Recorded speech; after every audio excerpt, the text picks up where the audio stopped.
गायकवाड साहेब एवढा बिंडोकपणा कशासाठी? खर तर शिवाजी कोण होता हे पुस्तक आमदार गायकवाड साहेबांनी वाचलंय का? मला वाटतं अजिबात वाचलेलं नसत. ज्या व्यक्तीला पुस्तकामध्ये काय लिहिलंय हे माहित नाही, तो माणूस अज्ञानातून पुस्तकाला विरोध करतो. गायकवाड साहेब लक्षात ठेवा, तुम्ही जर शिवाजी कोण होता या पुस्तकातले 4 पानं जरी वाचले असते तरी तुम्हाला छत्रपती शिवाजी महाराजांचा खरा इतिहास कसा चांगल्या पद्धतीने मांडला याचं उत्तम उदाहरण मिळालं असतं. ते जाऊ द्या, तुम्ही काय 2-4 लाख मतांनी निवडून आलेला नाही. तुम्ही एखाद्याला घरात घुसून मारण्याची भाषा करता किंवा तुम्ही एखादा मृत असलेल्या व्यक्तीबद्दल चुकीचं बोलता.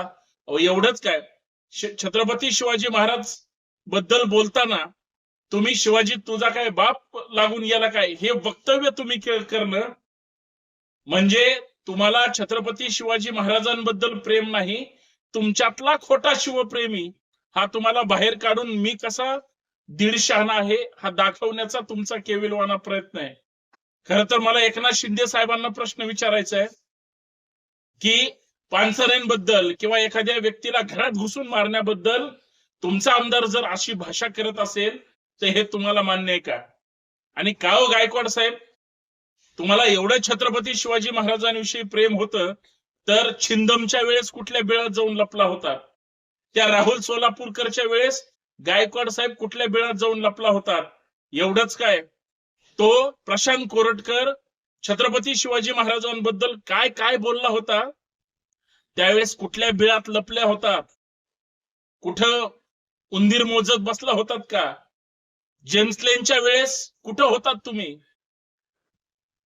अहो, ज्या माणसानं खरा इतिहास मांडला त्या माणसाचा इतिहास तरी समजून घ्या. आणि राहिला प्रश्न गायकवाडांच्या बुद्धीची, तर खरं तर बुद्धीची कीव येते यांचं शिक्षण किती आहे? ज्या व्यक्तीचं शिक्षणच नाही, त्या माणसाला पुस्तकात काय लिहिलंय हेच माहित नाही, त्या माणसाचा अज्ञानपणा आज जागतिक पुस्तक दिनाच्या दिवशी उभ्या महाराष्ट्राला कळाला. पुस्तकाला विरोध करून आणि तेही धमकी वजा.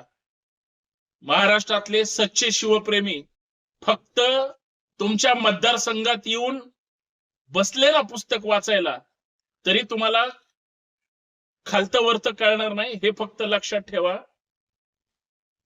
आणि महाराष्ट्राची माफी मागा, एवढंच मला या माध्यमातून सांगायचंय.